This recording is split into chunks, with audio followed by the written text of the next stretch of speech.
Noticia de última hora. Capturamos a más de 15 pandilleros en un día. Quédate a ver el video. Hola amigos, bienvenidos una vez más a una nueva noticia. Y esto es lo que pasó hoy en El Salvador. Así que con mucho respeto y seriedad del caso, te traigo esta información. Y si gustas apoyarme, regálame un like y suscríbete. Esta noticia empieza así. Hola amigos, suscriptores de El Salvador y de todos los países del mundo que nos siguen a través de sus pantallas. Hoy iniciamos este viernes con una urgente noticia de última hora, pero antes de empezar, te pido que puedas suscribirte al canal que te trae las noticias más recientes publicadas en nuestras redes sociales. Y así puedas estar actualizado de lo que sucede en nuestro país desde cualquier parte del mundo. José Álvaro Sandoval, alias Chicharra, fue ubicado por la Fuerza Armada de El Salvador. Este criminal es miembro de la Mao Mao. Según una denuncia ciudadana, este sujeto es una persona violenta y que constantemente amenazaba de mandar a la otra vida a su madre. Fue detenido en Prados de Venecia, Soyapango. A José Arnulfo Salmerón, alias Ponche, de la MS-13, lo capturamos por agrupaciones ilícitas en el cantón El Zapote de San José La Fuente, La Unión, lugar donde se escondía de la guerra contra pandillas. Hace varios años fue deportado de Estados Unidos por tenencia y portación de armas. Continuó delinquiendo en la zona y además reclutaba jóvenes para la pandilla. En su desesperación para evadir la justicia, modificó los tatuajes que lo vinculan a la estructura criminal. Hoy se terminó su libertad, irá directo al Secot. Ahora el ejemplo de un país seguro está recorriendo el mundo entero. Si te gustó esta información, regálame un like y suscríbete al canal. Ahora pasaremos con las noticias del día de hoy. Con orgullo, así presumía en redes sociales la pertenencia a una estructura criminal José Roberto Rivera Ramírez alias Frankenstein, homeboy de la MS-13 que fue capturado por los elementos de la PNC en Citalá, Chalatenango. A través de su celular, los elementos ubicaron abundante información sobre los delitos que cometía, por lo que ahora deberá permanecer tras las rejas. En el cantón Los Amates de San Sebastián Salitrillo de Santa Ana, elementos de la Fuerza Armada ubicaron a José David Ramírez Hernández alias Moreno, terrorista que intentó escapar de la justicia al ocultar sus tatuajes alusivos a la estructura MS-13. Sin embargo, los intentos realizados por este homeboy fueron en vano, por lo que fue entregado a la PNC para ser procesado por los delitos cometidos contra la sociedad. Mientras que, en el barrio El Guayabal, en Quesaltepeque, La Libertad, fue capturado Hernán Enríquez Farfán Alfaro, alias Zarco o Gato, peligroso gatillero de la estructura MS-13. De acuerdo a las autoridades, este criminal era el responsable de ejecutar los homicidios ordenados por la pandilla, y en un intento por esconder su pasado delictivo, ocultó sus tatuajes. Sin embargo, no logró burlar a la justicia, por lo que enfrentará el delito de agrupaciones ilícitas, más antecedentes por homicidio agravado y tráfico ilícito con los que ya cuenta. Gracias a la ejecución de la guerra contra las pandillas, este homeboy de la 18 sureños, Eric Alexis Mena Sorto, alias Pechuga, de 22 años, será enviado al Secot. La PNC dio a conocer la captura de este sujeto, quien cuenta con antecedentes por homicidio, organizaciones terroristas, robo agravado y resistencia. Fue capturado en Zaragoza, La Libertad, y ahora enfrentará una dura condena. En Cojutepeque, Cuscatlán, Óscar Armando Beltrán, alias Chele Luga o Tunga, fue liberado en el año 2007 por los jueces de ese entonces. Sin embargo, no contó que la nueva justicia lo enviará directo al Secot, donde pagará cada uno de sus crímenes contra la sociedad. De esta forma, decenas de pandilleros y colaboradores han sido capturados en las últimas horas. Y como parte de este despliegue nacional, elementos de la Fuerza Armada realizan patrullajes en diferentes puntos del país.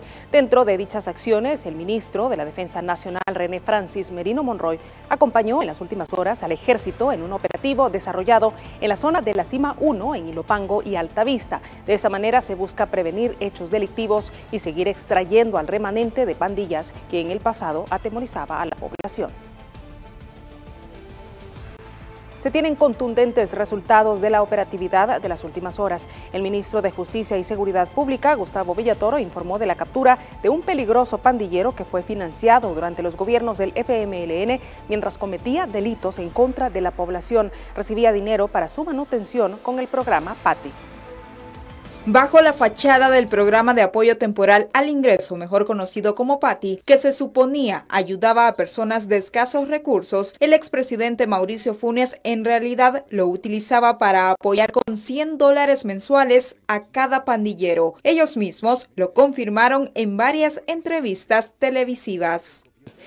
Ha dicho en sus palabras de que el proyecto no se va a caer y lo sentimos felices, porque va a ser una entrada para que nosotros podamos aprender algo y el día de mañana desarrollarlo. Y con ese dinero, en efecto, aprendieron muchas cosas: a matar, extorsionar y fortalecerse a través de la compra de más armas. Ellos residían en lugares que Funes catalogó como santuarios libres de violencia. Esos mismos pandilleros hoy son jefes de estructuras criminales y otros los encargados de matar sin piedad a quien les ordenen. Uno de ellos es el criminal identificado como José Miguel Hernández, alias Skinny. A este peligroso criminal que se escudó por muchos años con las treguas realizadas por gobernantes del pasado a cambio de votos bajo la guerra contra las pandillas, liderada por el presidente Nayib Bukele, se le puso un alto y no volverá nunca más a delinquir, ya que fue capturado mediante un operativo. Así lo confirmó el ministro de Justicia y Seguridad, Gustavo Villatoro, quien expuso: hemos capturado a uno de los angelitos del expresidente prófugo Mauricio Funes. Es un gatillero de la MS-13 que se encargaba de asesinar a quien no pagara la renta. Este cobarde pandillero recibió mensualmente dinero del programa de apoyo temporal al ingreso, un supuesto programa social impulsado por el gobierno de Funes, bajo la fachada de ayudar a jóvenes. Dicho criminal fue el responsable de dirigir a otros pandilleros en la remodelación de una vivienda que habían usurpado en el distrito Italia, Tonacatepeque, tras asesinar a la hija de la verdadera dueña, detalló. El gobierno actual ha tomado decisiones firmes sin marcha atrás para terminar de una vez por todas con estos grupos que tanto daño le hicieron al pueblo. Mediante diversas estrategias se ha retomado el control de las cárceles y de cada rincón del territorio salvadoreño. Negociar con asesinos nunca ha sido una opción. Uno a uno de los reos son requisados minuciosamente por las autoridades de seguridad que ejecutan un masivo plan en todos los centros penales del país. Por orden del señor presidente, vamos a hacer requisas generales en todos los centros penitenciarios, en todos los sectores, en todas las cárceles. El mensaje es contundente: seguir manteniendo el control y evitar que los grupos delictivos que guardan prisión no den órdenes desde las cárceles para afectar a las familias honradas. A ninguno de estos criminales que le causaban tanto luto y dolor al pueblo salvadoreño, que los tenemos acá, se le vaya a ocurrir querer hacer alguna especie de alza. Para nadie es un secreto que los gobiernos de Arena y el FMLN hundieron al país en la delincuencia, convirtiendo a las cárceles en universidades del crimen o en centros recreativos de los pandilleros, situación que cambió radicalmente con el actual gobierno, convirtiendo a El Salvador en el más seguro de América Latina. Porque el Estado ya no solo tiene el control de las cárceles, sino también de las calles. Y sabemos de dónde venimos. Venimos de ser el país que lo llamaban la capital de la muerte en el mundo por ser el más inseguro. El gobierno no baja la guardia en ningún momento para detener todo intento de criminalidad por parte de los casi extintos grupos delincuenciales. La serie de reforma fue transformado el sistema judicial que en el pasado perpetuaba la impunidad. La ley especial contra el crimen organizado fue modificada para resolver los plazos procesales debido al incremento significativo de casos tramitados en los tribunales, dada la efectividad y los buenos resultados del Plan Control Territorial. La Ley de Telecomunicaciones también fue reformada para dotar a las autoridades de seguridad de instrumentos necesarios para el combate de la delincuencia en las modalidades ejecutadas mediante el uso de las tecnologías de la información y comunicación. Además, se les prohíbe a los operadores de telefonía brindar servicios a aparatos que tengan reporte de robo o hurto. Con las enmiendas en la Ley Especial contra el Crimen Organizado se amplió el alcance de la definición de crimen organizado y se unificó los trámites en un solo proceso a los imputados que se les atribuya hechos delictivos y que pertenezcan a grupos terroristas. Esta actualización fue armonizada con la Ley Penal Juvenil para aplicar la justicia a todos los criminales. Se crearon tribunales contra el crimen organizado pluripersonales para no cubrir la impunidad. También se modificó el Código Procesal Penal, el Código Penal, que incrementó el rango de penas hasta un máximo entre 30 y 45 años de cárcel para reprimir y disuadir el comportamiento negativo. Asimismo, se agregaron medidas de protección para jueces y aplicadores de justicia y se endurecieron las penas por el delito de extorsión y tráfico ilícito de drogas. Vamos a seguir con temas de esta materia y es que el ministro de Justicia y Seguridad, Gustavo Villatoro, brindó detalles sobre la captura de otro peligroso pandillero en redes sociales. Se ha pronunciado de manera contundente y dijo: ya lo hemos dicho, la guerra contra las pandillas se terminará hasta capturar al último terrorista. Gracias al trabajo de investigación e inteligencia de nuestra PNC, hemos capturado a Gerson Javier Enríquez, alias Sniper, homeboy de la pandilla 18 Sureños con función de palabrero. Este sujeto será procesado por el delito de agrupaciones ilícitas y pagará con décadas en prisión. Somos un Estado firme y nos encargaremos de que estos terroristas nunca vuelvan a causar daño a la sociedad, concluyó el funcionario. Ante las denuncias de la población sobre la presencia de algunos pandilleros en ciertas comunidades y colonias del país, el ministro de Justicia y Seguridad, Gustavo Villatoro, señaló que están intensificando la operatividad para capturar a quienes buscan seguir amedrentando a la ciudadanía honrada. Vamos a seguir generando todas las estrategias, todos los planes necesarios y el apoyo institucional necesario para que ustedes tengan todas las capacidades para desarrollar su trabajo. La fase 5 del Plan Control Territorial se fortalece para responder a la demanda de la población de garantizar la tranquilidad y la paz conquistada en El Salvador, con recursos brindados a través de la fase de modernización que permiten seguir defendiendo la vida de los salvadoreños. Todos esos recursos que nos asignaron en determinado momento para hacer la guerra contra las pandillas tienen que ser utilizados para ese fin. Lo que se quiere en este país es El Salvador libre de maras y pandillas. Esta operatividad se intensifica en todo el territorio para erradicar de una vez por todas a las pandillas que causaron luto y dolor por muchos años en el país. Que en El Salvador no vamos a permitir que ningún criminal esté queriendo sacar pecho o queriendo atentar contra la vida y los bienes de los salvadoreños. La Policía Nacional Civil y la Fuerza Armada por tierra y aire perseguirán a los remanentes de los grupos terroristas para encerrarlos por muchos años en las cárceles, donde no tendrán retorno a las calles para hacer daño a la población. La salida del sol con el reloj puntualizando las 6 de la mañana atestiguaron el fuerte dispositivo de seguridad desplegado a los centros penales del país. Elementos de la Unidad del Mantenimiento del Orden y la Dirección de Centros Penales ingresaron para la realización de requisas. Cada milímetro del centro penal. El cometido, inspeccionar cada celda de los recintos en busca de cualquier ilícito que pudiera estar en su interior. Uno a uno, en completo orden, los reos fueron desalojados para revisar cada celda milímetro a milímetro por equipos especiales. Cada sector de lugares como el Cecote en San Vicente, el Penal de Ciudad Barrios, San Miguel, Zacatecoluca en La Paz y Salco y Mariona han sido inspeccionados. De esta forma se hace prevalecer el orden y disciplina, cerrando la posibilidad de cualquier acción ilícita o comunicación hacia el exterior. La realidad ha cambiado en el país y las cárceles dejaron de ser el sinónimo de universidades del crimen y el control ahora lo posee el Estado. ¿Qué te ha parecido esta primera noticia de última hora? Coméntame tus impresiones en los comentarios.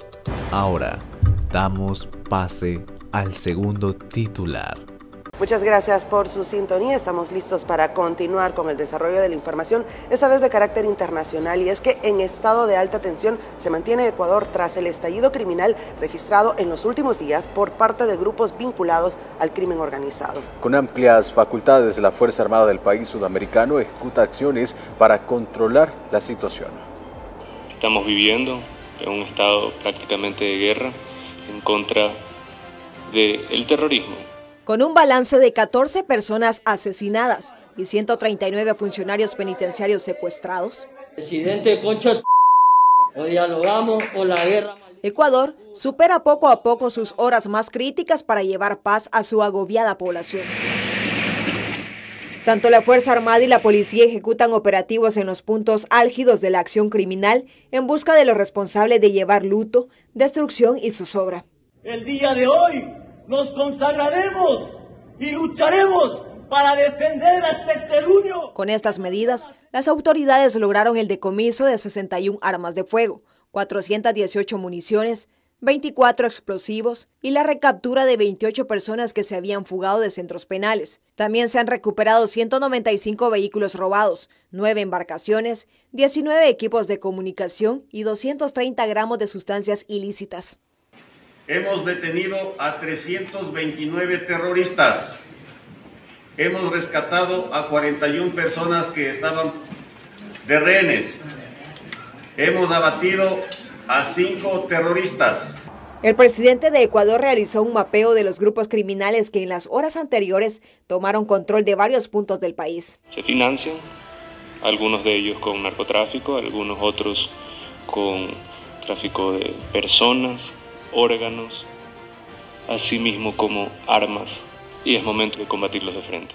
El mandatario reconoció la existencia de un conflicto armado interno, externando además su promesa de acabar con la caótica situación de violencia. Y en respuesta, estos grupos narcoterroristas pretenden amedrentarnos y creen que cederemos ante sus demandas. Nosotros no vamos a negociar con terroristas, ni descansaremos hasta devolverle la paz a todos los ecuatorianos. Ecuador cerró 2023 con 7.592 asesinatos, frente a 4.426 de 2022, considerándose en el país más violento de su historia, según indican las cifras oficiales. La comunidad internacional ya ha reaccionado ante la escalada de violencia que azota a Ecuador. Muchos países han condenado los hechos y han ofrecido apoyo para atender a sus conciudadanos. En el tercer día de enfrentamientos entre narcotraficantes y las fuerzas de seguridad de Ecuador, varios países se han pronunciado sobre el estallido de la violencia en el país suramericano. Perú declaró bajo estado de emergencia toda su frontera con Ecuador y reforzará la vigilancia con contingentes policiales y militares, luego de la racha de ataques del narcotráfico en ese país. La medida incluye a las regiones de Amazonas, Cajamarca, Loreto, Piura y Tumbes. Las dos últimas ya estaban en emergencia desde noviembre pasado ante el incremento de la inseguridad en la frontera. La Unión Europea denunció este miércoles que la crisis de violencia en Ecuador constituye un ataque directo a la democracia y reiteró el apoyo del bloque para el pueblo ecuatoriano y sus instituciones. La Embajada de China en Quito y su consulado en Guayaquil suspendieron temporalmente la atención al público desde este miércoles, después de que el presidente ecuatoriano Daniel Noboa declarara un conflicto armado interno en el país. Por su parte, el gobierno de Francia recomendó a sus ciudadanos que quieran viajar a Ecuador retrasar sus planes ante la caótica situación. mientras que Estados Unidos expresó estar extremadamente preocupado por la espiral de violencia. De hecho, varias aerolíneas anunciaron cancelaciones de vuelos hacia el país suramericano. Otras compañías informaron que la operación en los próximos días estará sujeta a la evolución de la situación de orden público. Ecuador se sitúa ahora como el país más violento de América Latina, tiene una tasa de 43 sobre 100.000 habitantes. Ecuador vive la peor crisis de su historia, producto de una desmedida violencia. La respuesta de su gobierno es limitada e improductiva y permitió a la criminalidad tomar el control en varios espacios del país. Se ha dicho que es la implementación del modelo Bukele. Realmente no es la implementación del modelo Bukele, porque el modelo Bukele no fue elaborado desde la improvisación, sino que fue a través de una planificación estratégica que se hizo, de un plan que consta pues de siete etapas. La premura con la que las recién estrenadas autoridades manejaron la situación de un país que ya sufría elevados índices de violencia fue contraproducente. Si su plan fuera integral, valoraría todos los escenarios. Lo primero que él tuvo que haber hecho, como se hizo aquí en El Salvador, fue recuperar los centros penitenciarios. Es decir, acordémonos que aquí en El Salvador quien tenía en el control eran los terroristas en el control de las penitenciarías. Exactamente igual sucede en Ecuador. Allá son centros de operaciones, es donde se planifican las vías del narcotráfico. El éxito de las estrategias de seguridad implementadas por el presidente Bukele tuvo mayor impacto al generarse las condiciones de transformación de la institucionalidad del país. Se hizo una limpia de la corrupción. Por ejemplo, la Asamblea Legislativa reemplazó a los magistrados corruptos de la Sala de lo Constitucional, se reemplazó al fiscal, es decir, también se reemplazaron o se quitaron de sus plazas a jueces y magistrados que formaban parte de la corrupción, que era lo que garantizaba y mantenía la corrupción.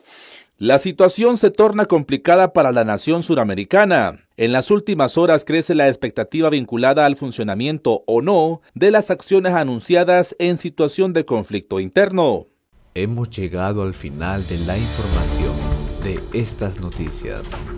Yo soy tu amigo Wilson Valencia y suscríbete para darte más información a diario sobre estas noticias. Regálame un like si te ha ayudado. Nos vemos. Que Dios te bendiga.